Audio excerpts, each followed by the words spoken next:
Bat হাতে aggressive নয়, এক রানে আউট হয়েই ভিন্ন রূপে। চট্টগ্রামে রেগে আগুন সৌম্য, বৃষ্টির মধ্যেও উত্তাপ কমেনি। মাঠেই আম্পায়ারের এক হাত নিলেন বাঁহাতি ওপেনার। চট্টলায় প্রস্তুতি ম্যাচের চেনা দৃশ্য, প্রতিদিনই ঘটেছে এমনটা। আম্পায়ারের সিদ্ধান্ত না মেনে এর আগেও চটেছেন বেশ কজন ব্যাটার, যদিও সবাইকে ছাড়িয়ে সৌম্য কড়া ভাষায় আম্পায়ারকে নিজের ব্যাখ্যা দিয়ে গেছেন মিনিট তিনেক। সৌম্য যেন নিশ্চিত তিনি আউটই হননি।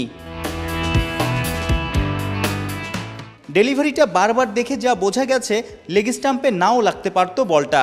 আম্পায়ারের সিদ্ধান্তটা হয়তো ভুল, কিন্তু টেস্টের প্রস্তুতিতে সাদা পোশাকের খেলায় ইনিংসের শুরুতেই কেন রিভার্স সুইপ খেলতে হবে সৌম্য সরকারকে? বাংলাদেশের ব্যাটারদের বেলায় দেখা যায় টি-20তে একের পর এক ডট, লঙ্গার ভার্সনের খেলায় আবার দ্রুত রান তোলার ইন্টেন্ট। ভুলে ভরা টাইগার ক্রিকেট, সঠিক দিশার দেখা নাই।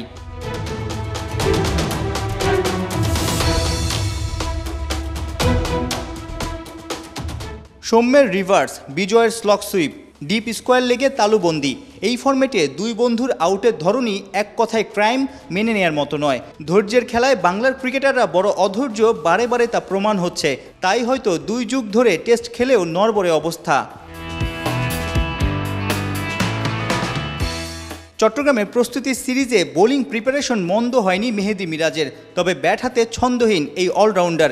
বৃষ্টির কারণে 3 দিনের ম্যাচে প্রায় 100 ওভারই ভেসে গেছে। সাইফুল রূপক, 71, চট্টগ্রাম।